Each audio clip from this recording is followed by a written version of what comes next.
அப்படின்னா ஒரு பூத்து தான் ஒரு கட்சியினுடைய வேர்.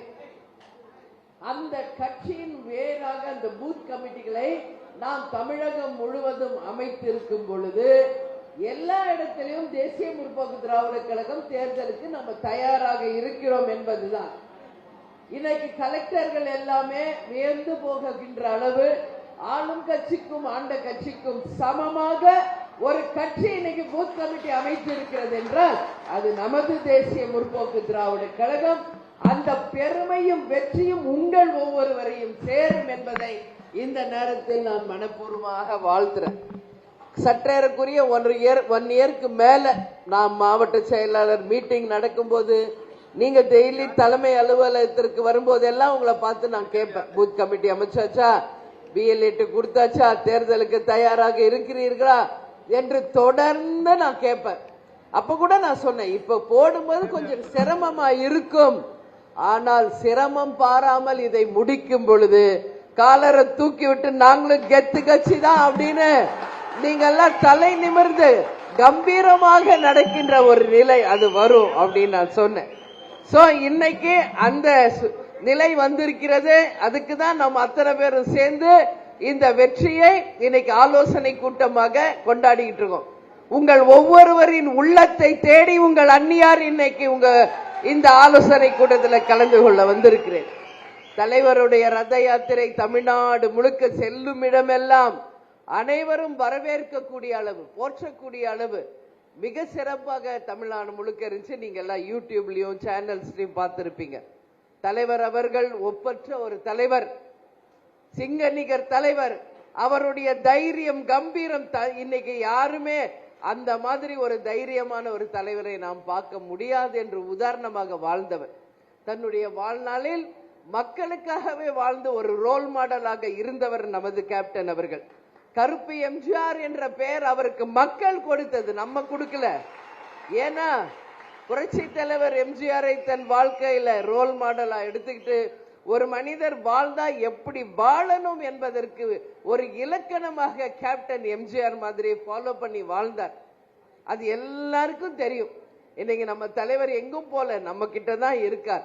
நம்ம ஒவ்வொருவருடைய ரத்தத்திலும் உணர்விலும் மூச்சிலும் நம்மளுடைய ஒவ்வொரு நாடி நரம்பிலையும் நம்மளோட கலந்து இருக்கிறார் நம் தலைவர் அவர்கள். அதனால நான் எல்லா இடத்துலயும் சொல்றதுதான், இப்ப உங்ககிட்டயும் சொல்றேன், கேப்டன் ஒருவர் தான். ஆனா தமிழ்நாடு முழுக்க லட்சக்கணக்கான கேப்டன்களை அவர் உருவாக்கி விட்டு தான் போயிருக்கிறார். இன்னைக்கு நாம சென்னை சிட்டியில இருக்கோம்.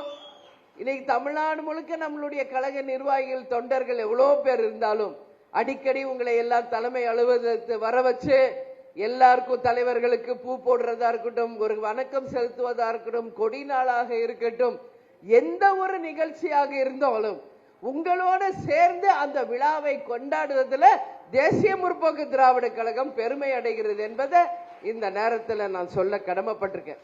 அதான் தலைவர் எங்கும் போல தலைவர் ரூபத்தில் உங்களை நான் பார்க்கிறேன், உங்கள் ஒவ்வொருவரை நான் பார்க்கிறேன். கேப்டன் இன்னைக்கு கரை வேட்டி கட்டி ஒரு சிங்கநிகர் தலைவரா உங்களுக்கு எல்லாம் வாழ்ந்துட்டு போயிருக்கார். கரை வேட்டி கட்டிய நீங்கள் அனைவருமே கேப்டன்கள் தான் என்பது உங்கள் அந்நியார் நான் பெருமையோடு இந்த நேரத்தில் சொல்ல கடமைப்பட்டிருக்கேன். நீங்க எல்லாமே எனக்கு கேப்டன் மாதிரி தான், நீங்க எல்லாருமே கேப்டனின் மறு உருவங்கள் தான். இதுல எந்த மாற்று கருத்து யாருக்கும் கிடையாது. நம்ம எல்லாம் ஒன்னு சிட்டியில நீங்க எல்லாம் இருக்கீங்க, நம்ம ஒன்னும் டாட்டாவோ பிர்லாவோ அதானியோ அம்பானியோ கிடையாது. அன்றாடம் நாம் உழைத்து ரத்தத்தை வியர்வையாக சிந்தி இந்த கட்சிக்காக உழைத்து கொண்டிருக்கிறீர்களே, இந்த கட்சிக்கு நிகர் நீங்க மட்டும்தான். எனக்கு தெரியும், நீங்களாம் நினைக்கலாம் அன்னைக்கு எப்படி தெரியும் நம்ம எப்படி இருக்கோம், அப்படி கிடையாது. உங்க அண்ணி இருக்கிற மாதிரி தான் இருக்கும். எல்லாரும் லைஃப் எப்படி இருக்கீங்க, எப்படிலாம் நீங்க உழைச்சு உங்களுடைய குடும்பத்தையும் இந்த கட்சிக்காக நீங்க எல்லாரும் ஈடுபட்டு இந்த கட்சியை உங்கள் உயிருக்கு இணையாக வளர்த்து கொண்டிருக்கிறீர்கள் என்பது எனக்கு தெரியும். இந்த நேரத்தில் உங்களுக்கெல்லாம் நான் நன்றி சொல்லன்னு வேற எப்ப சொல்ல முடியும்? உங்க எல்லாருக்குமே என்ன சொல்றேன், உங்க அத்தனை பேரையும் நம்மளுடைய தொண்டர்களாக நாங்கள் பெற்றதுதான் எங்கள் வாழ்க்கையிலே நாங்கள் பெற்ற பாக்கியமாக இன்னைக்கு கருதுகிறோம். கேப்டன் எப்பவுமே சொல்வார், நான் தலை குனிந்தாலும் என் தொண்டரை தலை குனிய வைக்க மாட்டேன் என்று சொல்றார். எல்லாம் தைரியமா இருங்க, கம்பீரமா இருங்க, நெஞ்ச நிமித்தி அப்படி நில்லுங்க. நீங்க கேப்டனுடைய தொண்டர்கள், கேப்டனுடைய மறு உருவங்கள் நீங்கள். அதனால இன்னைக்கு ஒரு அப்பளுக்கு இல்லாத ஒரு நேர்மையான உண்மையான ஒரு நாட்டுக்கு இப்படிதான் ஒரு கட்சி இருக்கணும் என்பதற்கு இலக்கணமாக இன்னைக்கு நாம் வாழ்ந்து கொண்டிருக்கிறோம். ராணுவ கட்டுப்பாட்டிற்கு இணையான ஒரு கட்சி நமது தேசிய முற்போக்கு திராவிட கழகம். நம் தலைவர் அவர்களே நம்மளை எப்படியெல்லாம் வழி நடத்தி இந்த கட்சியை ஒரு கட்டுப்பாட்டோட கொண்டு போயிருக்கிறார் என்பதற்கு இன்னைக்கு தேமுதிக ஒரு உதாரணம். கடலூரில் நடந்த பாசார் மாநாடு இன்றளவும் தமிழகத்திலே எந்த ஒரு கட்சியும் செய்ய முடியாத அளவு சொந்த உழைப்பில் நீங்களே வாகனங்களை வைத்துக் கொண்டு நீங்களே உணவு கட்டி கொண்டு காலையிலே 10:30 மணி வரைக்கும் அங்கேயே இருந்து அந்த மாநாடை வெற்றி மாநாடாக செய்து தமிழ்நாடுல இந்தியாவில உலகத்தையே திரும்ப பார்க்க வச்சிருக்கல. உங்களுக்கு எல்லாருக்கும் hats off to you all. ஏன்னா இது ஒன்னும் சாதாரண இல்ல. இன்னைக்கு மற்ற கட்சியெல்லாம் ஒரு மீட்டிங் வச்சா கூட நம்ம எல்லாம் பார்த்துட்டு இருக்கோம். டெய்லி நம்ம ஃபீல்டுல இருக்கோம். நம்ம ஒண்ணு 4 ரூம்குள்ள உட்காந்து அரசியல் பண்ணிக்கல. களத்தில் இருக்கிறோம், மக்களோடு மக்களாக இருக்கிறோம். அனைத்து தமிழகத்தில் இருக்கின்ற ஒரு தொகுதிக்கும் நாம் நேரடியாக சென்று கொண்டிருக்கிறோம்.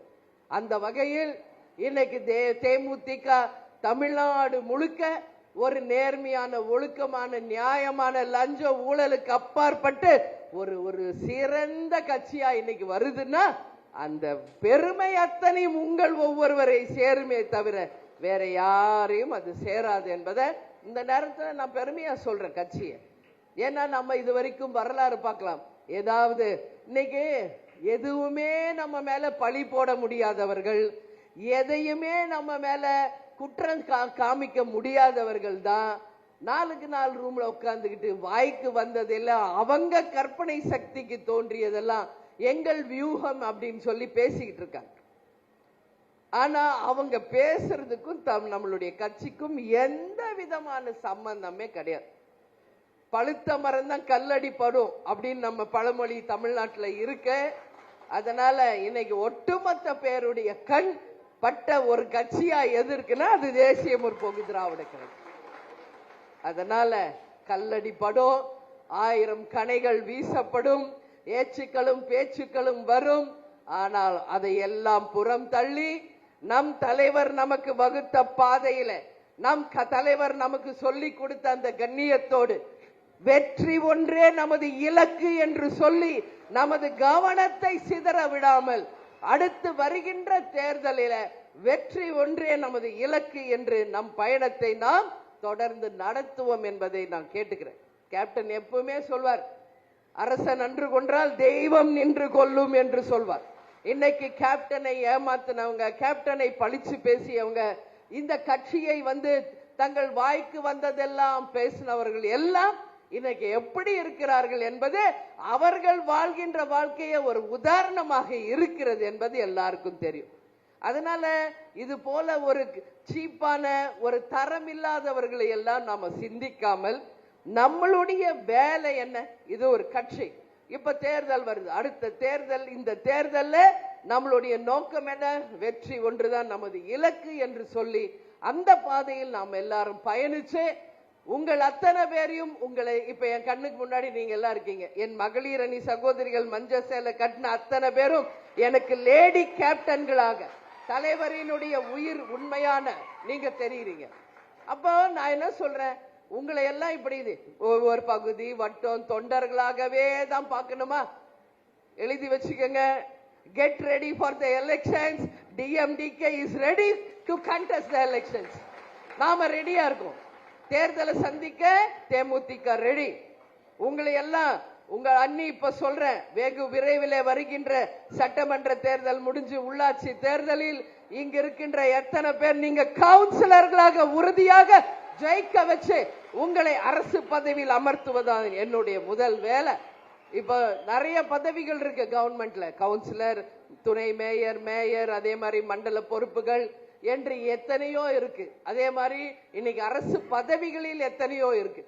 நீங்க எல்லாரும் உங்கள் வேலையை சரியா செய்யுங்க. நீங்க யாரை பத்தி பயப்படாதீங்க. உங்க வார்டுல உங்களுடைய ஃபேஸ் ஃபெமிலியர் ஆக்குங்க. நல்லது கெட்டதுல போய் கலந்துக்கங்க. மக்களா தலைவர் நமக்கு சொல்லி கொடுத்த அந்த வழியில மக்களுக்காக இந்த கட்சி நாம் உழைத்து கொண்டே இருக்கணும். நம்மால முடிஞ்ச உதவியை நம்ம எப்பவும் செய்யணும் நம்ம தலைவர் சொல்லியிருக்காரு. அதனாலதான் நாம் இயன்றதை செய்வோம் இல்லாதவருக்கு என்ற ஒரு வாசகத்தையே நமக்கு தலைவர் கொடுத்துட்டு போயிருக்கார். அதனால நிச்சயமாக இன்னைக்கு என்னுடைய நிர்வாகிகள், தொண்டர், நாளைய கவுன்சிலர்கள், நாளைய மண்டல பொறுப்பாளர்கள், நாளைய துணை மேயர்களாக நிச்சயம் நீங்கள் வருவீர்கள் என்பதுல எனக்கு எந்த விதமான டவுட் கிடையாது. உங்களுக்கு யாருக்காவது டவுட் இருக்கா? எல்லாரும் கான்பிடென்டா இருக்கீங்களா? உறுதியா இருக்கீங்களா? எலெக்ஷனுக்கு ரெடியா இருக்கீங்களா? ஏன் நான் இதை கேட்கிறேன்னா உங்களுக்கு எல்லாம் தெரியும். ராஜ்யசபா எலெக்ஷனுக்காக டேட் இன்னைக்கு அறிவிக்கப்பட்டுள்ளது. அதாவது 26ஆம் தேதி வேட்பு மனு தாக்கல் செய்யப்பட்டு 5ஆம் தேதியோடு அந்த ஸ்க்ரூட்டனி முடிஞ்சு மார்ச் 16ஆம் தேதி ராஜ்யசபா தேர்தல் நடக்க இருக்கிறது. அன்று மாலையே அதுக்கான ரிசல்ட்டும் வர இருக்கிறது என்பதை இந்த நேரத்தில் நான் சொல்றேன். அதே போல இறுதி வாக்காளர் பட்டியலும் வெகு விரைவிலே அறிவிக்க இருக்காங்க. நமக்கு தெரிஞ்ச தகவல் படி மார்ச், மிடில் ஆஃப் மார்ச், அதாவது 13 இல்ல 14க்குள்ள நம்மளுடைய தேர்தல் தேதி அறிவிக்கப்பட இருப்பதாகவும் ஒரு தகவல் வருகிறது. ஏப்ரலிலே நிச்சயமாக நம்மளுடைய தேர்தல் வந்துடும். அதனால ஏப்ரல் முடிவதுக்குள்ள, அதாவது சித்திரை மாசம் தமிழ் புது வருஷம் வரதுக்குள்ள நிச்சயம் தேர்தல் முடிஞ்சு ரிசல்ட்டும் வர இருக்கிறது என்பதை இந்த நேரத்தில் சொல்றேன். அங்கிருந்து சரியாக ஒரு 4-5 மாதத்துல எல்லா இடத்திலும், அதாவது கார்பரேஷன்ல நம்மளுடைய எலெக்ஷன்ஸும் ஊரக பகுதியில ஊரக உள்ளாட்சி தேர்தல்களும் நிச்சயம் நடக்கும். அதுல நீங்கள் அனைவரும் வெற்றி பெற வேண்டும் என்பதுதான் ஒரு அம்மாவாக, உங்க அண்ணியாக என்னுடைய ஆசை என்பதை உங்க முன்னாடி நான் சொல்ல கடமைப்பட்டிருக்கேன். நீங்க யாரும் பயப்படாதீங்க. எல்லாருக்கும் பதவிகள், வாய்ப்புகள் சமமாக பகிர்ந்து தரப்படும். இங்க எந்த ஓர வஞ்சனையோ இவர் எனக்கு வேணும் அவர் வேணாம், இங்க ஈகோ எதுக்கும் இடம் கிடையாது. எல்லாரும் இந்த கட்சிக்காக உழைச்சிருக்கீங்க, எல்லாரும் இந்த கட்சிக்காக பயணிச்சிருக்கீங்க. ரசிகர் மன்றத்திலிருந்து இன்னைக்கு வரைக்கும் இந்த கட்சிக்காக, கேப்டனுக்காக உண்மையாக உழைத்து கொண்டிருக்கிற உங்களுக்கு அந்த பதவிகள் தேடி வரும். இங்க அயனாவரம் தான் இப்ப பார்சாதி சொன்ன மாதிரி அதிகமான ரசிகர் மன்றங்கள் இருந்த இடம். அது மட்டும் இல்லை, இங்க நான் சொல்றேன், இந்த தேர்தலுக்கு பிறகு மீண்டும் அந்த வரலாறை தேசிய முற்போக்கு திராவிட கழகம் நிச்சயம் உருவாக்க வேண்டும் என்பதை இந்த நேரத்தில் உங்ககிட்ட சொல்றேன். செல்வம் அப்படின்றவர் தான் அப்போ மிக சிறப்பாக பணியாற்றி இந்த கட்சியை நம்ம ரசிகர் மன்ற காலத்திலிருந்து சிறப்பாக பணியாற்றினார். ஆனா அவர் இப்ப இல்ல. அவரும் கேப்டனோட சேர்ந்து 2 பேரும் அங்கிருந்து அவங்களோட பிளெஸிங்ஸ் நிச்சயமாக நமக்கு எல்லாருக்குமே கிடைக்கும் என்பதுல மாற்று கருத்து நமக்கு ஒண்ணுமே இல்லை. அதனால நம்ம தலைவர் நிச்சயம் தெய்வமாக இருந்து நம்மளை வழி நடத்துவார் என்பதை உங்க முன்னாடி நான் சொல்ல கடமைப்பட்டிருக்கிறேன். எனவே வெகு விரைவில் இன்னும் இருக்கின்ற ஒரு 80% முடிச்சுட்டீங்க. ஒரு 20% பூத் கமிட்டிகளையும் 100% முடிச்சு தலைமை அலுவலகத்திலே அந்த ஃபைலை நீங்க கொண்டு வந்து ஒப்படைக்க வேண்டும் என்று உங்க எல்லாரையும் பார்த்து நான் கேட்டுக்கிறேன். ஒப்படைப்பீங்களா? உறுதியாக வெகு விரைவில் அந்த பணியை நீங்கள் செய்யும் பொழுதுதான் நீங்கள் தான் நாளைய கவுன்சிலர்கள் என்பதை நீங்க இப்பயே டிசைட் பண்ணி வச்சுக்கோங்க. சரிங்களா? அதனால நீங்க யாரும் கவலைப்பட வேணாம். என்னடா அண்ணி இன்னும் கூட்டணியை பத்தியே சொல்லவே மாட்டேங்கிறாங்களே அப்படின்னு பூரா பேர் நினைச்சுக்கிட்டே இருக்கீங்க இல்லையா? எல்லாருடைய எதிர்பார்ப்பு அதுதானே. நம்ம நிர்வாகிகள் ஒரு அமைதியா தான் இருக்கீங்க. இத முன்னாடி வச்சில நிக்கிறாங்க பாருங்க கேமரா வச்சு, அவங்க தான் ரொம்ப பயங்கர டென்ஷன் ஆகுறாங்க, எமோஷன் ஆகுறாங்க. நம்ம மாவட்ட செயலர், நிர்வாகி, தொண்டர்களும் கூலா இருக்காங்க. ஓகே, அன்னி கரெக்ட் டைம் கரெக்ட் டிசிஷன் எடுப்பாங்க அப்படின்னு நீங்க கான்பிடென்டா இருக்கீங்க. ஆனா நம்ம பத்திரிகை சகோதரர்கள் தான் ஒரே டென்ஷன். அவங்களுக்கு பாவம், எங்க நான் போனாலும் வந்துருவாங்க. நேத்து ஈஷா யோகா போன, அங்க சென்னை ஏர்போர்ட் நம்ம ஆபீஸ் அவங்க வேலை அது. அதை நான் தப்பா சொல்லல. பட் அவங்க வந்து ரொம்ப எப்போ எப்போ அறிவிக்கிறீங்க, தேர்தல் தேதி அறிவிக்க போறாங்களே அப்படின்னு. அப்பதான் நான் சொன்னேன், இது எங்க கட்சிப்பா, நாங்களே கூலா இருக்கோம், பி கூல் நோ டென்ஷன் அப்படின்னு நான் சொன்னேன். அதனால தேசிய முற்போக்கு திராவிட கழகம் சரியான நேரத்தில் சரியான முடிவை எடுத்து எங்கள் மாவட்ட கழக செயலாளர், நான் எப்பவும் சொல்றதா இப்பவும் சொல்றேன், எங்கள் மாவட்ட செயலாளர்கள், ஒன்றிய நகர பேரூர் கழக கிளை கழக என் கண் முன்னாடி இருக்கின்ற எங்களுடைய பகுதி வட்ட மகளிர் அணி நிர்வாகிகள் யாருடன் கூட்டணி வைக்கணும் நீங்கள் எல்லாம் விரும்பினீர்களோ அந்த கூட்டணி நிச்சயம் இந்த தேர்தலில் அமையும் அமையும் அமையும் என்பதை இந்த நேரத்தில் உங்க முன்னாடி நான் உறுதியாக சொல்ல கடமைப்பட்டிருக்கேன். அந்த அறிவிப்பு வரும் பொழுது உண்மையிலே நீங்க எல்லாரும் மிகப்பெரிய சந்தோஷத்துல, மிகப்பெரிய ஒரு கொண்டாட்டத்துல நீங்க இருப்பீங்க. சரியான ஒரு டிசிஷன் அண்ணி எடுத்திருக்காங்க, கரெக்ட் டைம் அதை அறிவிச்சிருக்காங்க என்று நீங்க எல்லாருமே மிகப்பெரிய ஒரு சந்தோஷமான ஒரு செய்தி வரக்கூடியதாக தான் அந்த அறிவிப்பு இருக்கும் என்பதை மட்டும் இப்ப உங்க முன்னாடி சொல்றேன். ஓகேவா? ரெடியா? ஓகே, அந்த பொறுப்பை என்கிட்ட கொடுத்துருங்க, நான் பாத்துக்கிறேன். எனவே நீங்க இப்ப உங்களுடைய வேலை பேலன்ஸ் இருக்கிற பூத் கமிட்டிகளை அமைச்சு நம்மளுடைய நிர்வாகத்தை ஸ்ட்ராங் பண்ணி அதிக உறுப்பினர்களை கட்சிக்குள்ள கொண்டு வந்து நமது தேசிய முற்போக்கு திராவிட கழகம் ஒரு ஒப்பில்லாத ஒரு கட்சி என்பதை மீண்டும் நீங்க எல்லோரும் இந்த தேர்தலில் நிரூபிக்க வேண்டும் என்று உங்க எல்லாரையுமே பார்த்து நான் கேட்டுக்கிறேன்.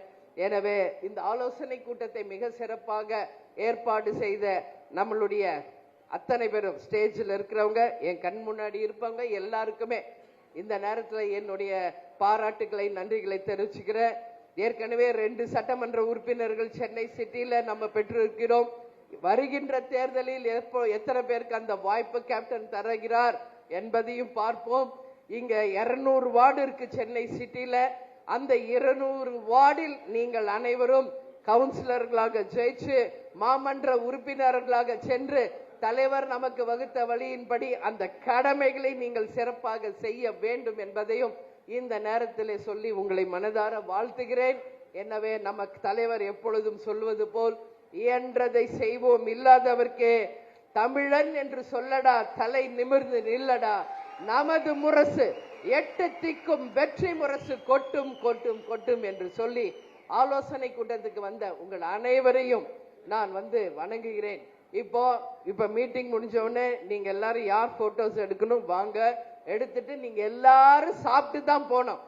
நம்ம கட்சியில கேப்டனுடைய கட்சினாலே அனைவருக்கும் உணவளிப்பதுதான் தலைவருடைய வழி. அந்த வகையில் உங்கள் அனைவருக்குமே நீங்கள் விரும்பிய உணவு ரெடியா இருக்கு. சோ இருந்து எல்லாரும் சாப்பிட்டுட்டு பத்திரமா வீட்டுக்கு போகணும் அப்படின்னு சொல்லி மீண்டும் வெகு விரைவில் உங்களை சந்திப்பேன். ஏன்னா நேர்காணல் வச்சிருக்கோம் 20, 21, 22 தலைமை அலுவலகத்தில் 3 நாள் முழுதாக நேர்காணல் நடக்க இருக்கிறது. சோ இன்னும் ஒரு நாள் கேப்ல மீண்டும் உங்களை நான் சந்திப்பேன். அந்த சந்திப்பை மகிழ்ச்சிகரமானதாக, உற்சாகமானதாக, கொண்டாட்டமாக இருக்கும் என்பதை மட்டும் இந்த நேரத்தில் சொல்லி உங்களிடமிருந்து விடைபெறுகிறேன். நன்றி, வணக்கம்.